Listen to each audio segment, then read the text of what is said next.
Nous sommes dans la ville de Provo, dans l'Utah.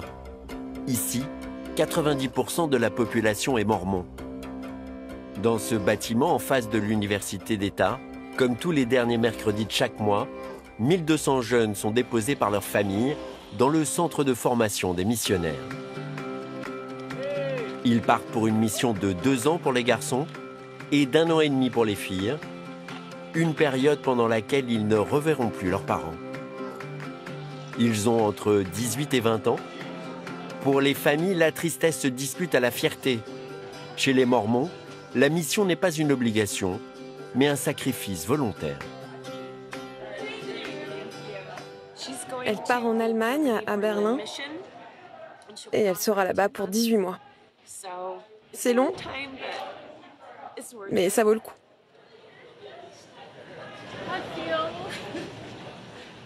Je ressens qu'une partie de moi s'en va avec lui. 2 ans, c'est très très long, mais je suis ravie qu'il soit ici aujourd'hui. Parce que c'est lui qui veut partir. Il veut partir servir Dieu et ça me rend très fière de lui. Chaque année, 20 000 missionnaires sont formés dans ce centre, dont Kellen Mills est le directeur depuis 15 ans. Nous avons 409 différentes missions dans 163 pays où les missionnaires peuvent se rendre. Dans tous les États-Unis, dans toute l'Europe, l'Europe de l'Est, de l'Asie, à l'Afrique. Donc nous avons en ce moment 56 000 missionnaires autour du monde. Et la plupart d'entre eux sont très jeunes. Et nous leur attribuons un compagnon. Donc ils travaillent par pair. Un binôme qu'ils ne connaissent pas encore quand ils arrivent au centre, tout comme ils ne choisissent pas non plus leur destination. Les jeunes qui choisissent de devenir missionnaires remplissent un formulaire indiquant qu'ils sont volontaires. Et ce choix implique qu'ils acceptent la mission qui sera indiquée par l'Église, quel que soit l'endroit de cette mission. Donc les missionnaires ne choisissent pas leur destination, ils ne donnent pas de préférence. Ils vont où on leur dit d'aller. Les apprentis missionnaires vont rester au centre entre 4 et 6 semaines, en fonction de la difficulté de la langue du pays où ils sont envoyés. Un peu juste pour devenir bilingue, alors pour porter la bonne parole et tenter de convertir de nouveaux adeptes, les cours se concentrent surtout sur les textes religieux.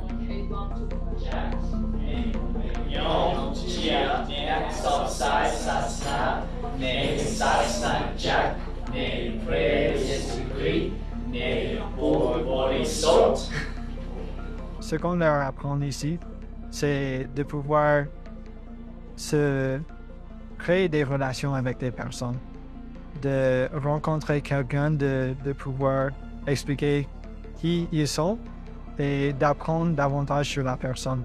Et bien sûr, comment on peut parler de l'évangile de Jésus-Christ. Ces jeunes gens à qui l'on donnerait le bon Dieu sans confession sont le fer de lance de l'Église depuis sa création. Ils portent la bonne parole partout dans le monde, convertissent de nouveaux adeptes et ont permis à cette religion de connaître une croissance insolente en Occident, alors que les autres églises chrétiennes perdaient des fidèles.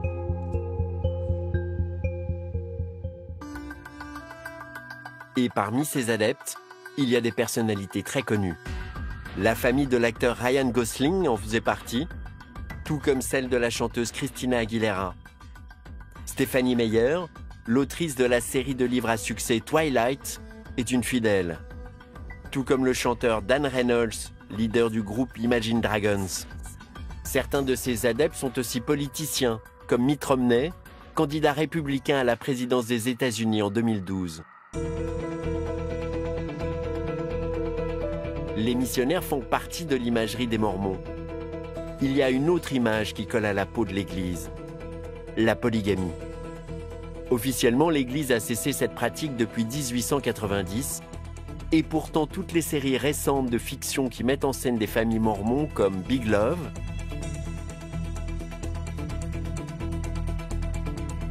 ou les émissions de télé-réalité comme Sister Wives montrent des Mormons polygames. My name is Cody Brown. I'm a polygamist, but we're not the polygamists you think you know. Si les Mormons sont associés à cette pratique, c'est qu'elle a marqué leur histoire. Et ça a commencé dès les premières années de l'existence de l'Église. Au début des années 1840, le prophète fondateur, Joseph Smith, s'est installé avec ses 16 000 fidèles dans la petite ville de Nauvoo. Joseph Smith s'est fait élire maire de la ville et il est à la tête d'une milice armée pour protéger ses fidèles, fréquemment en conflit avec les populations locales. À cette époque, il met au point les cérémonies dans le temple en construction, et c'est en secret qu'il commence à pratiquer des mariages avec plusieurs femmes, pour lui et ses très proches.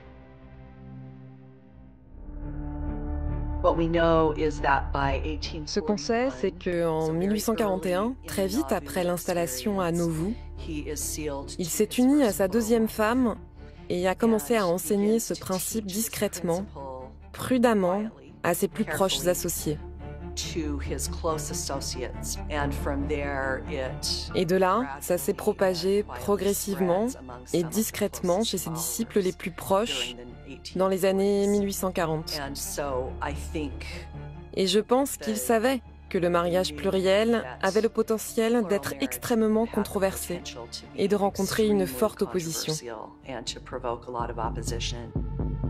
Pas question de diviser ses troupes alors que Joseph Smith a décidé de se lancer dans la course à l'élection présidentielle américaine. Son programme ? Établir une théocratie aux États-Unis. En pleine campagne, un journal, le Nauvoo Expositor, révèle ses pratiques polygames. Joseph Smith fait alors raser le journal par sa milice et proclame la loi martiale à Nauvoo. Il n'en a pas le droit, et le gouverneur de l'Illinois le fait arrêter avec son frère.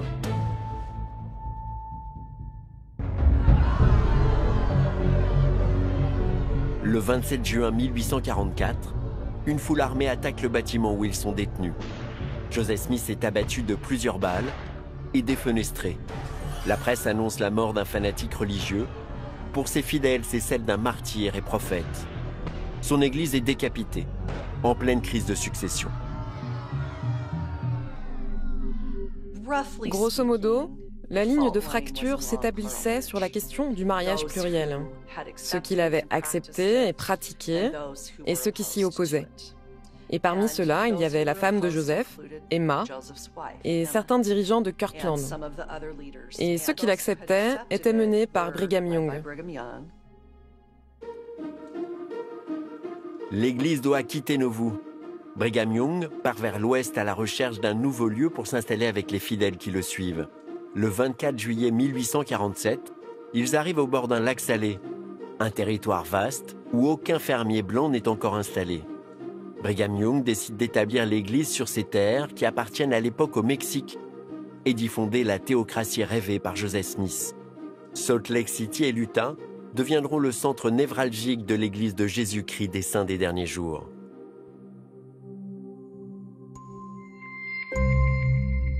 Brigham Young, comme presque un tiers des Mormons à Salt Lake à son époque, est polygame. Au moment de sa mort, en 1877, il a plus de 50 épouses.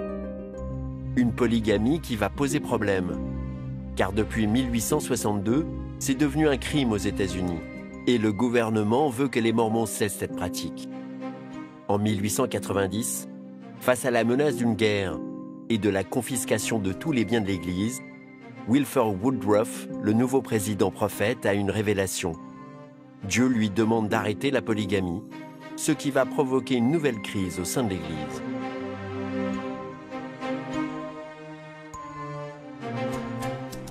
Ça a créé un schisme au sein de l'Église, car certaines personnes ne voulaient pas abandonner ce principe de vie. Et ainsi, jusqu'à aujourd'hui, certains groupes polygames font remonter leur origine à l'Église. Depuis cette époque, seuls quelques milliers de Mormons dissidents continuent de pratiquer la polygamie en référence au prophète fondateur, Joseph Smith, même si les motivations de ce dernier n'ont jamais été très claires à ce sujet. On ne sait pas exactement quand Joseph Smith a commencé à considérer le mariage pluriel ou à se dire que c'était un principe qui méritait d'être mis en œuvre. Joseph Smith lui-même n'a jamais laissé aucun témoignage ou d'explication sur les origines de sa révélation au sujet du mariage pluriel. Le sujet hante toujours l'Église de Jésus-Christ des Saints des Derniers Jours, élue berceau des Mormons. En 2020, l'État a rétrogradé le délit de polygamie à une simple contravention, alors que dans le reste du pays, elle est passible d'une peine de prison. Pour le moment, tout membre de l'Église qui pratique la polygamie risque l'excommunication. Les Mormons ne sont donc plus polygames. Ce ne sont pas non plus une communauté qui rejette la modernité comme les Amish. Mais quels sont donc les éléments au cœur de l'identité des Mormons? L'Église de Jésus-Christ des Saints des Derniers Jours est une église exigeante, avec des règles strictes, qui demandent un engagement important à ses fidèles, qui seraient plus de 39 000 en France.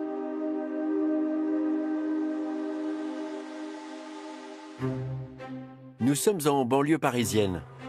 C'est un dimanche matin comme un autre chez les Morel.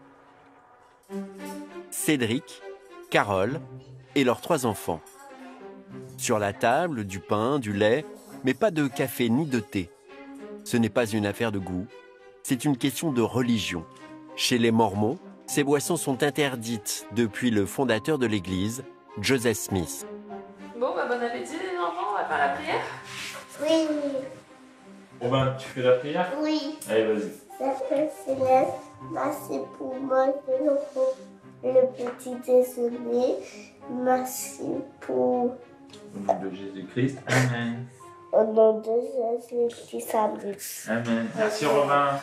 En fait, on croit au prophète Joseph qui a reçu des révélations, ce qu'on appelle la parole de sagesse. On ne prend pas d'alcool, de thé, de café. De façon générale, on nous demande de faire attention à ne pas être dépendant de quoi que ce soit et de rester maître de notre corps. Dans la parole de sagesse, il y a les 13 articles de foi qui expliquent un peu de façon très synthétique les principaux points auxquels on croit. L'esprit de ces 13 articles, c'est vraiment de dire, d'une part, qu'on est une église chrétienne, on croit en Jésus-Christ, on croit que le Saint-Esprit nous aide dans notre vie de tous les jours à savoir ce qui est bien ou mal. Des règles alimentaires strictes, mais ce n'est pas tout. L'Église demande aussi un investissement important à ses fidèles. Financier d'abord, chacun est invité à payer la dîme, donner 10% de ses revenus à l'Église. Il faut aussi donner de son temps, car ici pas de clergé professionnel. Le rôle du curé, que l'on appelle évêque, est tenu à tour de rôle par les fidèles pour une durée de 5 ans. Dans l'Église, on a différentes responsabilités, c'est du bénévolat, on n'est pas payé pour ça. Donc le temps qu'on consacre peut varier selon les responsabilités que l'on a. Pendant quelques années, j'étais évêque. Pour le coup, ça me prenait pas mal de temps parce qu'on a les réunions du dimanche, on va s'entretenir avec des personnes qui ont des difficultés, donc on essaie de voir comment on peut les aider, etc. On a parfois des réunions durant la semaine, donc ça prend pas mal d'heures. Un investissement important qui pourtant ne rebute pas les fidèles. Ils n'étaient à peine qu'un millier en 1950. Ce sont eux qui ont construit les premières chapelles, comme celle dans laquelle la famille Morel se rend chaque dimanche à Versailles. Aujourd'hui, il y a 110 chapelles comme celle-ci dans toute la France.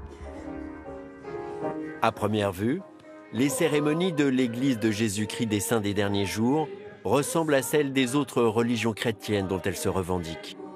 Mais les Mormons ont une identité, des croyances et des rites totalement uniques. En premier lieu, il y a une croyance fondamentale, celle de pouvoir communiquer en permanence avec Dieu. Tout remonte à son fondateur prophète, Joseph Smith, qui aurait eu une apparition à 14 ans. Dieu et Jésus-Christ lui seraient apparus pour lui dire que toutes les églises étaient dans l'abomination, que tout leur credo était faux. Et donc c'était à lui, Joseph Smith, de rétablir la véritable église du Christ, telle qu'elle avait été établie par le Christ sur terre lors de sa venue. 3 ans plus tard, le jeune homme en pleine prière aurait vu apparaître un ange du nom de Moroni. Il l'aurait amené à faire une découverte majeure, des plaques en or sur lesquelles sont gravés des textes en égyptien réformé, qu'il traduit grâce à Dieu.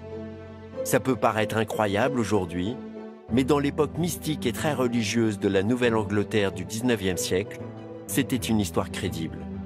Joseph Smith réunit ces textes dans un ouvrage, le Livre de Mormon. Un livre majeur pour les adeptes de l'Église qui vient compléter l'Ancien et le Nouveau Testament. Joseph Smith commence à convertir des fidèles autour de lui. Pour ses adeptes, il est considéré comme un prophète, et ceux qui le suivent sont comme les apôtres du Christ, des saints d'aujourd'hui. C'est ce qui inspire le nom de cette nouvelle religion, l'Église de Jésus-Christ des saints des derniers jours. Au cœur de cette nouvelle religion, il y a donc le Livre de Mormon. Il y a aussi l'idée de restaurer une Église telle qu'elle était organisée du temps de Jésus-Christ. Et dernier élément fondamental, le prophète communique en permanence avec Dieu. Il y a chez Joseph Smith, et c'est là qu'il va sortir radicalement l'orthodoxie chrétienne et protestante, cette idée que Dieu parle toujours et que le canon est ouvert. C'est ça qui est fondamental. Donc on peut ajouter au canon biblique, ce qui est une hérésie totale pour l'orthodoxie chrétienne. Il croit vraiment profondément dans la promesse biblique que Dieu va répondre à ces questions. Ce seraient aussi ces révélations qui auraient guidé Joseph Smith dans la construction d'un temple pour y célébrer des rites uniques réservés aux seuls fidèles de son Église. Il a des rituels, des enseignements qui sont réservés que aux seuls mormons pratiquants. Donc ça aussi, c'est ce qui fait aussi la spécificité du mormonisme, et c'est ce qui fait que des mormons très vite se reconnaissent à partir d'une identité commune très forte et partagée. Il met au point en particulier une cérémonie totalement unique aux Mormons, la dotation. Elle est inspirée par la scène biblique de la Pentecôte dans laquelle les apôtres et Marie reçoivent l'Esprit Saint. Elle ressemble aussi beaucoup aux cérémonies des francs-maçons dont Joseph Smith était membre. Lui-même est devenu maçon en mars 1842, moins de 2 mois avant qu'il n'introduise la cérémonie de la dotation. Donc voilà, il y a ce lien chronologique. Le fond, le contenu de la dotation vient des révélations de Joseph Smith et de ses traductions divines. Mais la maçonnerie lui a probablement ouvert les yeux sur la possibilité de transmettre ses enseignements d'une autre manière. Comme chez les francs-maçons, ces cérémonies sont réservées seulement aux adeptes, totalement interdites et secrètes pour les profanes. L'Église fait des efforts pour briser les fantasmes autour de ces cérémonies sacrées et s'ouvre pour faire savoir ce qu'il se passe lors de ce rituel de la dotation. Cette cérémonie incarne les croyances originales des Mormons qui les distinguent des autres églises chrétiennes. Nous croyons que nous avons existé avant de venir sur cette terre dans une étape préparatoire, que notre vie sur la terre est un moment de mise à l'épreuve au travers de laquelle nous montrons notre foi, notre désir de suivre les commandements de Dieu, et nous croyons à l'éternité de l'âme après cette vie sur la terre. Dans les temples, comme celui de Paris, des salles incarnent symboliquement ces 3 grandes étapes de la vie selon les Mormons. Des salles qui sont parcourues les unes après les autres dans la cérémonie de la dotation. La première représente la vie auprès de Dieu dans le jardin d'Éden avant leur naissance. La seconde, la salle terrestre, symbolise leur passage sur terre. Et la dernière, la salle céleste, leur retour auprès de Dieu après la mort. La dotation consiste à recevoir la connaissance de notre parcours et de contracter avec Dieu des alliances ou des promesses que nous faisons à Dieu qui nous permettent de nous préparer à revenir un jour en sa présence. La dotation est une cérémonie fondamentale chez les Mormons, et pour se souvenir chaque jour des promesses qu'ils ont faites à Dieu pendant ce rituel, les fidèles portent un vêtement particulier, invisible pour les non-initiés. Les membres de l'Église de Jésus-Christ portent aujourd'hui, en souvenir des alliances, des promesses qu'ils ont faites à Dieu, un sous-vêtement qui ressemble à un t-shirt et un boxer. Ils le portent constamment, c'est leur sous-vêtement de tous les jours, qui est un rappel constant et un rappel intérieur des engagements qu'ils ont pris. Au cœur de la vie des Mormons, il y a un socle extrêmement important, celui de la famille. Les membres qui suivent les instructions de Dieu et qui réalisent les cérémonies importantes, le baptême, la dotation et le mariage qu'ils appellent scellement, sont promis à la vie éternelle ensemble, La famille est aussi un relais essentiel de l'enseignement religieux. Nous sommes en Utah, chez les Peterson. Plusieurs fois par semaine, toute la famille se retrouve pour des jeux et des quiz autour de textes religieux. Que peut-on faire de plus pour nous ouvrir à lui? Qu'est-ce qu'on fait en ce moment? On lit les Saintes Écritures? Oui. C'est une bonne réponse, oui. Et tous les jours prier pour lui? Ça, je pense que c'est bien. Je pense 3 fois par jour au moins. Oui. Quoi, les prières? Oui, c'est bien. Peut-être essayer aussi d'écouter le Saint-Esprit, prêter l'oreille à ces murmures qui nous indiquent la bonne façon de vivre nos vies. Je sens le Saint-Esprit en ce moment même. C'est vraiment bon d'être tous ensemble. Nous allons à l'église toutes les semaines le dimanche. Mais c'est vraiment important pour nous d'étudier les Écritures et d'avoir ces conversations à la maison, car une fois par semaine, c'est trop peu. C'est important d'intégrer les enseignements de Dieu et de Jésus dans nos vies sur une base plus régulière. Et la famille, c'est un peu la manière la plus naturelle de le faire. On s'aime tellement les uns les autres que Dieu nous a permis, c'est vraiment ce que l'on croit. Notre religion nous permet de continuer à vivre ensemble après la mort. Et quand l'un de nous meurt, on sait qu'on se reverra un jour, car notre famille a été scellée dans un temple. Nous essayons de vivre nos vies selon les plans de Dieu, de respecter les commandements que nous connaissons tous, pour atteindre la promesse de la famille éternelle dans cette vie et celle à venir. Et pour que les familles soient réunies dans l'au-delà, même pour les membres décédés avant que l'Église n'existe, le prophète fondateur Joseph Smith aurait eu une révélation divine, réaliser les cérémonies par procuration pour les morts, une pratique qui n'existe pas dans les autres églises chrétiennes. Il répond à une angoisse qui était présente à son époque et qui peut peut-être aussi présente aujourd'hui chez certains croyants, c'est certes, je suis baptisé, donc je suis sauvé, mais qu'en est-il de mes ancêtres qui n'étaient pas? Et donc Joseph Smith, il va apporter cette réponse du baptême pour les morts. Voilà. Sachant que selon la théologie mormone, la personne accepte ou pas dans l'au-delà. Chaque famille a donc le devoir d'identifier leurs ancêtres et de réaliser les cérémonies en leur nom pour qu'ils puissent se retrouver dans l'au-delà. Nous faisons un travail d'histoire familiale. Nous cherchons le nom de nos ancêtres et essayons d'en savoir plus sur eux.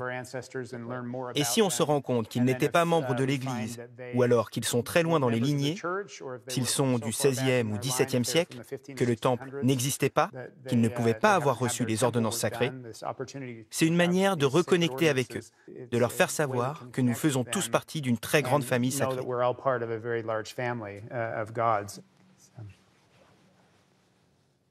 Our Heavenly Father, we're grateful this night that we pray for Duke on his mission as he serves in Kansas, and we pray that we can continue to have the spirit of Christmas in our home. Ce travail de recherche des familles sur leurs ancêtres ont fait des Mormons une référence incontournable dans le monde de la généalogie. Au fil du temps, l'Église a constitué une banque de données unique au monde.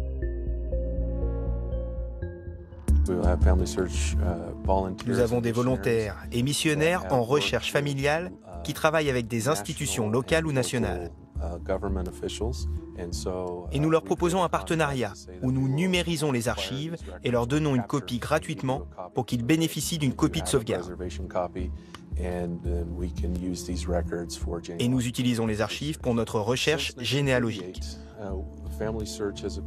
Depuis 1938, ces recherches familiales ont abouti à peu près 2,5 millions de microfilms. Tous ces microfilms ont été numérisés. Depuis les années 2000, nous faisons des copies digitales. Ça représente 3 milliards d'images. Donc en tout, entre les microfilms et les images numériques, ça fait 6 milliards d'images.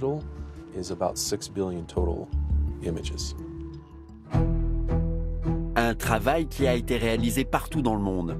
Les Mormons ont ainsi digitalisé la quasi-totalité des fichiers d'état civil de toutes les villes françaises, ainsi que les registres des églises catholiques et protestantes. Les Mormons ont même réussi à retrouver une partie des archives de l'état civil des Parisiens détruites au moment de l'incendie de l'hôtel de ville pendant la révolte de la Commune. Des archives que la ville de Paris n'avait plus et que les Mormons lui ont offertes. une façon aussi d'entretenir de bonnes relations avec les autorités. C'est très important pour nous de créer une relation positive avec les gouvernements ou les différentes institutions d'archives, au fur et à mesure des années où nous numérisons et préservons les archives gratuitement. Des informations accessibles à tous, même à ceux qui ne font pas partie de l'Église. La généalogie est pour les Mormons une véritable arme de soft power, et pas seulement avec les États, mais aussi auprès des 400 000 visiteurs qui viennent chaque année faire des recherches dans leur centre. Nous savons qu'il y a eu beaucoup de malentendus sur notre foi, sur notre Église, et nous voulons partager une expérience positive. On ne fait pas de prosélytisme ici. On ne partage pas nos croyances. On veut juste vous aider à faire votre généalogie. Un travail d'archives qui continue encore, en particulier dans les pays dans lesquels les missionnaires sont très présents actuellement. Aujourd'hui, le travail continue. Nous avons environ 300 équipes photos qui travaillent dans le monde. De Chine en Afrique, en passant par l'Amérique latine, les US, le Canada, nous en avons un peu partout. Car depuis le XXe siècle, les Mormons sont partis à la conquête du monde. Un travail de prosélytisme qui s'est d'abord concentré en Europe, comme ça a été le cas pour la France. Les premiers missionnaires de l'Église arrivent en France en 1849. Ils sont 4, dont John Taylor, futur président de l'Église. Ils vont tenter de convertir de nouveaux adeptes, ce qui ne va pas être simple. Ils vont organiser une branche à Paris, premier baptême à Paris, 1er décembre 1850 dans la Seine, près de l'île Saint-Ouen, bonne température. Donc ces pauvres missionnaires américains, déjà parce qu'ils sont américains, ils sont vus d'un mauvais œil. Alors ils n'ont pas le droit de se réunir, il leur faut beaucoup de génie pour publier leur magazine et pour publier aussi le livre de Mormon en français, 1852, janvier. C'est l'une des premières traductions dans une langue étrangère. 3 ans plus tard, les missionnaires américains sont expulsés du pays.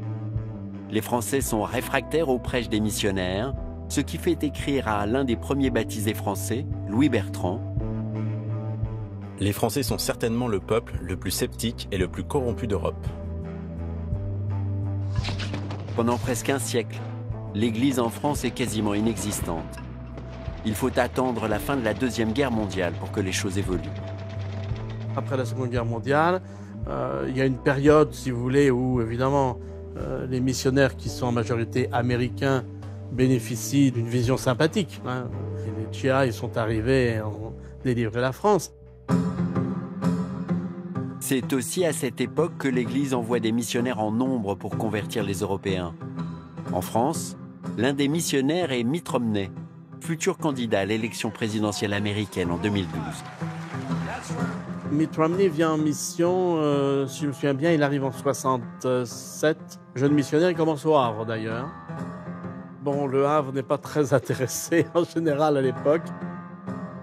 Sa première expérience de mission au tout début est un peu découragée, mais bon, il va être à Bordeaux, il sera à Nogent, il sera à Paris. Il garde un grand amour pour la France. Un autre événement inattendu va donner un coup d'accélérateur aux conversions de nouveaux fidèles. Le retour des Français d'Algérie après l'indépendance du pays en 1962. Toute une population française qui était implantée en Algérie depuis des générations se sont retrouvés soudain, renvoyés, spoliés et arrivant en France. Dans une France qui n'est pas tellement prête à les accueillir d'ailleurs, qui ne les connaît pas, d'une France qu'eux-mêmes souvent ne connaissent pas beaucoup. Et donc, il y a aussi là un malentendu. Et pour les rapatriés d'Algérie, pour les pieds noirs, c'est une période très, très difficile. Des conditions matérielles. Souvent, ils sont d'ailleurs séparés dans leur famille, alors qu'ils étaient très unis là où ils se trouvaient. Je pense qu'ils ont trouvé dans l'Église une fraternité qu'ils ne trouvaient pas toujours ailleurs dans la population française. En 20 ans, entre 1950 et 1970, les adeptes en France passent de 1000 à 10 000 membres. C'est à cette époque que sont aussi construites les principales chapelles, à Bordeaux, à Marseille, Nice et Versailles. Un nombre d'adeptes qui installe définitivement la présence de l'Église en France. À partir du moment où vous avez des familles qui sont installées en France, les choses commencent à vraiment se fortifier. Il faut une certaine masse critique, si vous voulez, pour que les choses se développent. Un certain nombre de membres dans une région donnée, et puis des familles. D'après les études de l'Église, 60% des enfants de convertis restent fidèles à la foi de leurs parents, ce qui assure une stabilité à l'Église. Au début des années 2000, elle compte plus de 30 000 membres et, ultime reconnaissance, ils obtiennent l'autorisation des autorités de construire un temple au Chesnay en 2009. Un imposant bâtiment de 9000 m², inauguré en 2017, un projet à 80 millions d'euros, entièrement financé par l'Église. L'Église de Jésus-Christ des Saints des Derniers Jours s'est développée partout dans le monde avec le même succès. En l'espace d'un demi-siècle, cette religion américaine est devenue une église internationale avec 19 millions de croyants partout dans le monde. Son organisation a dû s'adapter tout en restant fidèle à l'intention originelle de son prophète fondateur, Joseph Smith, qui voulait s'inspirer de l'église du temps de Jésus-Christ. Si on prend le mormonisme de 1844, donc à la mort de Joseph Smith, on peut dire qu'il y a une idée de rétablir l'église originelle du Christ, c'est-à-dire que Joseph Smith est à la tête de l'église en tant que prophète, président, voyant, révélateur. Il a 2 conseillers, il y a un collège de 12 apôtres. Le collège des 12 apôtres fait référence aux fidèles qui ont accompagné Jésus-Christ jusqu'à sa mort. À leur côté, l'évêque président et ses 2 conseillers ont la responsabilité des finances de l'Église. En dessous, il y a le Conseil des 70, réservé aux hommes. Il est inspiré des 70 disciples dans l'Évangile de Saint Luc, partis évangéliser le monde après la mort du Christ. Chez les Mormons, les membres des 70 administrent l'Église dans les différentes régions du monde. Des fonctions à plein temps, pour lesquelles ceux qui les servent reçoivent une compensation. Les autres sont des bénévoles. Comme les 70 responsables interrégions, des fonctions réservées aux hommes, ils ont en charge de plus petites zones géographiques. Viennent ensuite les responsables des pieux, qui sont l'équivalent des diocèses chez les catholiques, et qui regroupent une dizaine d'églises. Dernière responsabilité, celle d'évêque en charge d'une chapelle. Tous ces postes sont là encore réservés aux hommes. Les seuls postes à responsabilité accessibles aux femmes se trouvent chez les officiers généraux. Elles sont en charge de la société de secours dédiée à la charité ou des postes liés à l'éducation de la jeunesse. On ne fait pas carrière dans l'Église. On ne choisit pas et on ne postule pas pour un poste. Chez les Mormons, on est appelé pour servir. Frank Posnianski fait partie des 70 responsables interrégions. Il a en charge les pays francophones européens. Il a été nommé après une révélation de ses supérieurs, grâce à cette connexion avec Dieu qui est au cœur de la foi des Mormons. Il y a quand même une certaine logique dans ce que nous faisons, c'est-à-dire que nous connaissons les personnes avec qui nous vivons et nous allons proposer une personne pour un poste.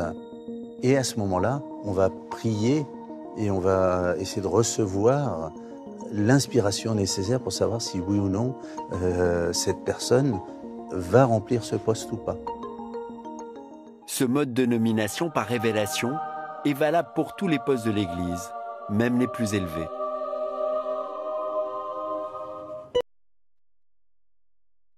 Retour à Salt Lake City. L'Église est aujourd'hui extrêmement riche. Elle possède des terres agricoles, des biens immobiliers d'une valeur estimée à 16 milliards de dollars.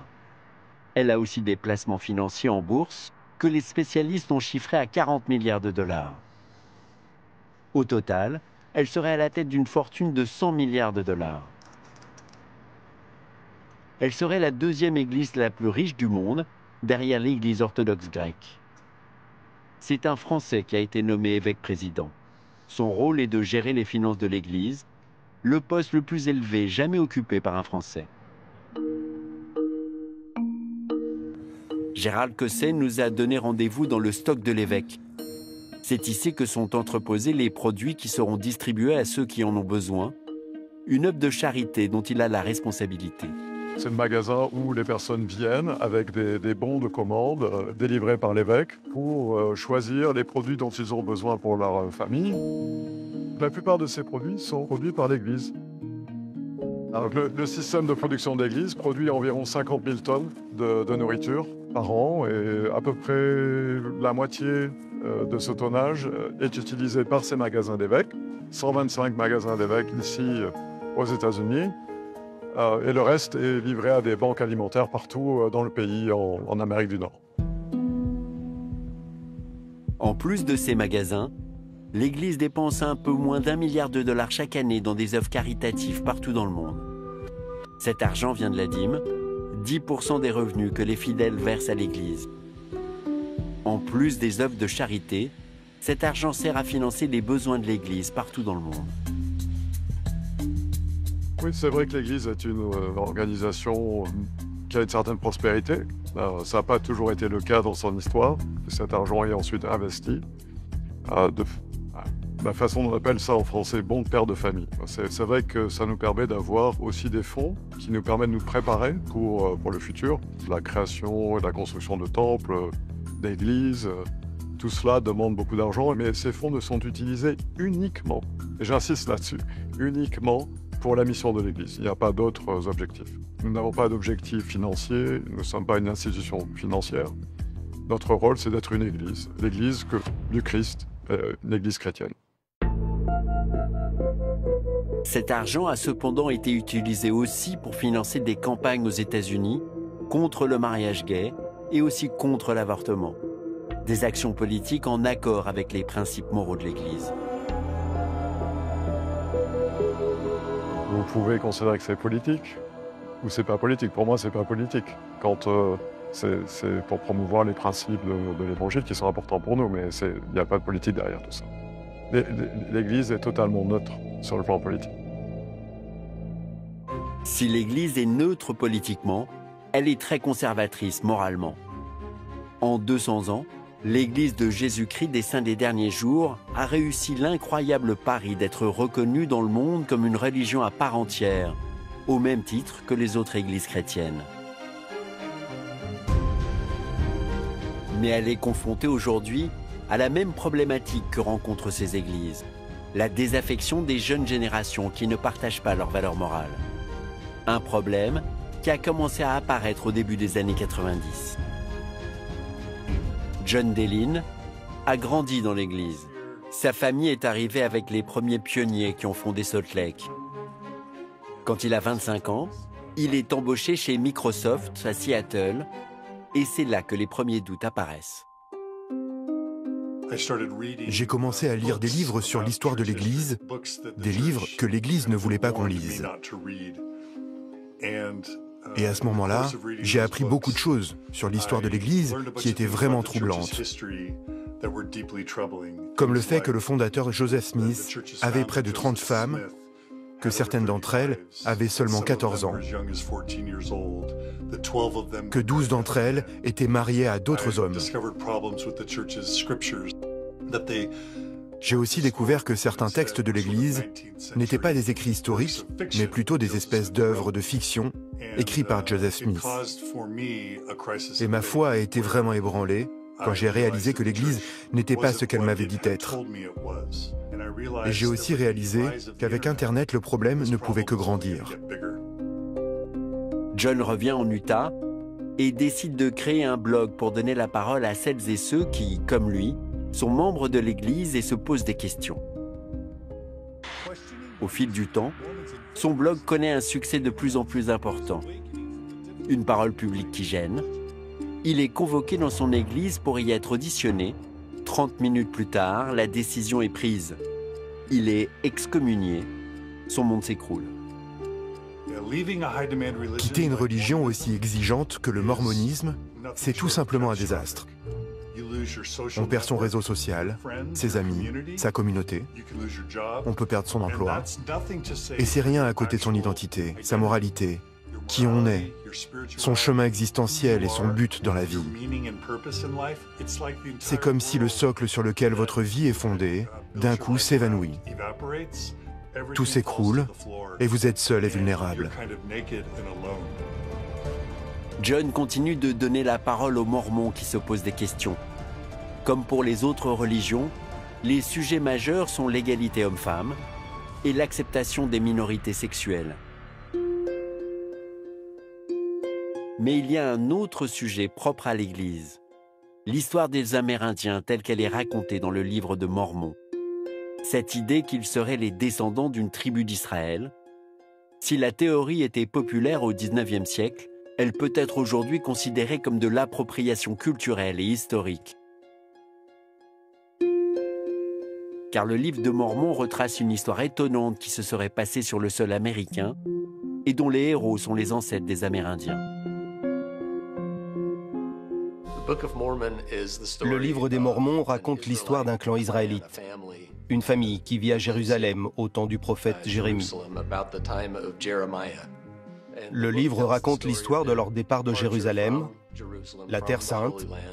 Ils traversent l'océan en bateau, arrivent aux Amériques et s'y installent.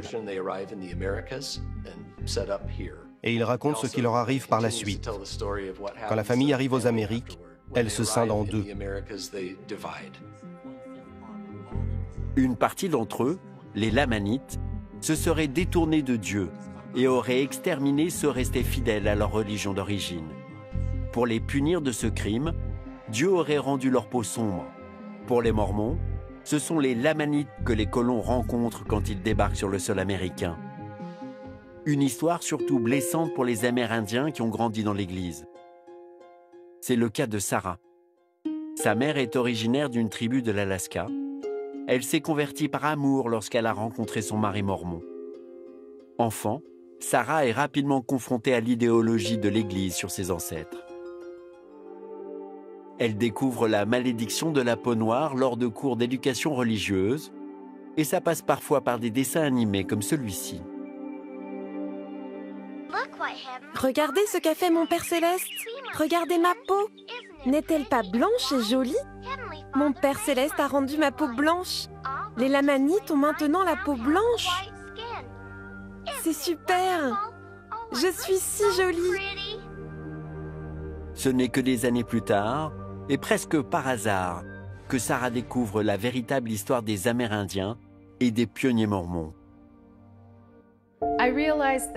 J'ai réalisé que c'était une spiritualité qui ne reposait pas sur des faits. Et j'ai vraiment eu du mal à croire que j'avais renié ma propre identité. Et en grandissant, je n'étais pas autorisée à être indienne. Je n'étais pas autorisée à être blanche car ma peau était un peu trop sombre, mais j'étais autorisée à être lamanite. Et c'est ce qu'on m'a enseigné. Et plus je cherchais, plus j'étais choquée et blessée dans mon identité amérindienne. Cette mythologie qui assimile les Amérindiens à un peuple puni par Dieu a permis à certains colons bigots de se considérer comme les exécutants d'une sanction divine et de justifier ainsi leurs crimes contre les natifs. Il y avait une grande population indigène en Utah avant que les Mormons arrivent. Leurs terres ont été confisquées et Brigham Young a ordonné que ceux qui refusaient de les céder ou de se soumettre soient exécutés. En tant que Mormon, appartenir à cette organisation qui a commis ce genre de crime et cacher cette histoire, c'est... J'ai eu honte d'avoir vu mon peuple avec ce regard si moche. J'ai eu honte d'appartenir à une organisation qui avait causé autant de tort aux populations natives. Et ça a provoqué chez moi un grand conflit. Un grand conflit intérieur car je ne voulais pas culpabiliser ceux qui voulaient rester ou devenir mormons. car j'avais trouvé moi-même beaucoup de paix dans cette religion, en parallèle de ces aspects plus stressants. Sarah a créé un site web pour donner une voix à celles et ceux qui ont vécu le même traumatisme qu'elle. Elle se bat aussi pour que l'Église cesse d'enseigner cette vision de l'histoire de son peuple. Face à ces critiques et ces remises en question des fidèles, l'Église a fait évoluer ses positions.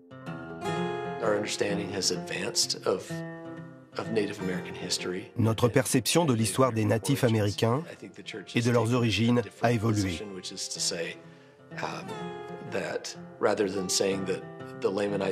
L'Église a changé de position. Donc au lieu de dire que les Lamanites étaient les ancêtres originels des natifs américains, on préfère dire qu'ils font partie de leurs ancêtres. On préfère dire que peut-être l'histoire du livre des Mormons s'est passée sur une zone géographique limitée, au milieu d'une population beaucoup plus large et diversifiée, dont la plupart venaient d'Asie de l'Est.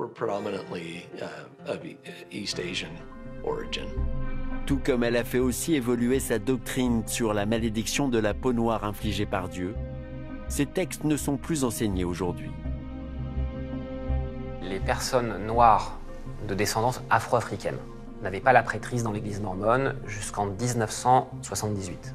Parce qu'en fait, le mormonisme, encore une fois, était le fruit de son époque, et que quand Joseph Smith a établi l'église mormone, la peau sombre était une malédiction. Depuis 1978, tous les hommes peuvent avoir accès à la prêtrise mormone. Aujourd'hui, il y a des dirigeants mormons qui sont de toutes les ethnies, de tous les peuples. Ces textes n'ont pas été révisés parce qu'ils sont inscrits dans le canon. Donc il faudrait une révélation du prophète qui affirme que le canon a mal été traduit, ce qui serait tout à fait possible. Par contre, à de nombreuses reprises, ces dernières années, les dirigeants de l'église mormone ont insisté sur le fait que le racisme est un péché. Depuis les années 90, l'arrivée d'Internet a permis l'accès en quelques clics à ces informations sensibles et critiques sur l'Église. À cause de ses positions sur les femmes ou sur les minorités sexuelles et ethniques. L'Église, comme toutes les autres, a de plus en plus de difficultés à garder la jeunesse dans ses rangs.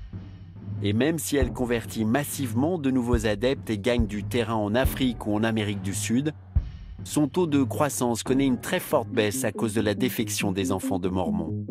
Pour tenter d'endiguer cette hémorragie, l'Église a décidé d'agir et d'envoyer sa jeunesse de plus en plus tôt en mission pour faire du prosélytisme. Il y a quelques années, les jeunes au sein de l'Église partaient en mission à 19 ans. Récemment, le président prophète de l'institution a dit « bah voilà, maintenant, vous allez partir en mission à 18 ans ». Et donc ça a été reçu comme une révélation par les fidèles. Notre prophète a une révélation, mais qu'est-ce qui se passe entre 18 et 19 ans pour le jeune, en fait? Il va à l'université, il rencontre un monde qui est à l'extérieur du mormonisme, il va faire la fête. Donc finalement, peut-être qu'il faut mieux qu'il parte en mission après le lycée, directement à 18 ans. Comme ça, on est sûr qu'il est bien actif et pratiquant dans l'Église. Nous retrouvons en banlieue parisienne sœurs Darius et Parkinson. Respectivement 22 et 20 ans, cela fait plus d'1 an qu'elles sont en mission en France. Comme pour tous les missionnaires, les journées commencent de la même façon, la lecture de textes saints. On a un cadre, on se lève à 6h30, on étudie les Écritures personnellement et aussi en équipe. On prie avant de commencer nos différentes activités. Prière le matin et prosélytisme le reste de la journée. Dans la rue, elles sont en démarche constante pour faire connaître l'évangile du livre de Mormon à celles et ceux qu'elles croisent et les amener si possible à se faire baptiser. Je suis déiste. Vous êtes, pardon? Déiste. Ok. Je ne connais pas du tout. Quand j'ai commencé ma mission, c'était encore la fin de la période Covid où il y avait pas mal de restrictions. À cause des restrictions sanitaires, on n'était pas autorisé à trop contacter les gens dans la rue. Je pense que c'était autour de la période de Noël l'année dernière. Bonjour. J'ai commencé à essayer. C'était super dur. Alors, pour moi, il fallait trouver des moyens d'engager la conversation avec des gens. Et c'est vrai qu'on a notre capacité de choisir, alors on fait des choix. On essaie de trouver les questions. Un petit compliment, un petit quelque chose. Pour moi, c'est un peu difficile de juste commencer une conversation sur l'Évangile. Alors j'essaie de parler un peu d'abord, apprendre à les connaître. Bonjour. Bonjour. Excusez-moi, j'aime beaucoup votre manteau. Ah bon? Est-ce que vous connaissez l'église là-bas de l'autre côté du parc? Oui, j'ai déjà discuté avec certains de vous. Oh, c'est vrai? Vraiment? C'est génial. Je suis pas trop intéressée. Bon. Ok, ça marche. Passez une bonne journée. Au revoir.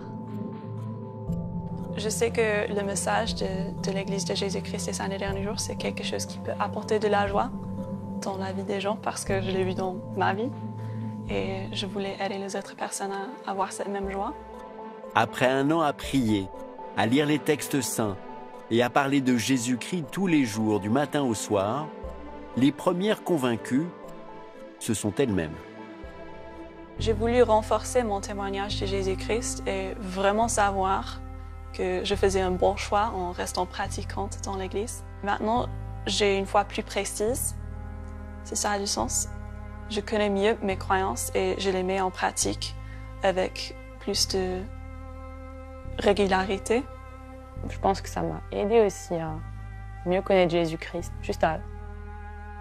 il est plus réel pour moi. Ça renforce notre propre foi aussi, parce que le Saint-Esprit, il porte nos paroles. C'est grâce à ces missionnaires que l'Église de Jésus-Christ des Saints des Derniers Jours a conquis le monde.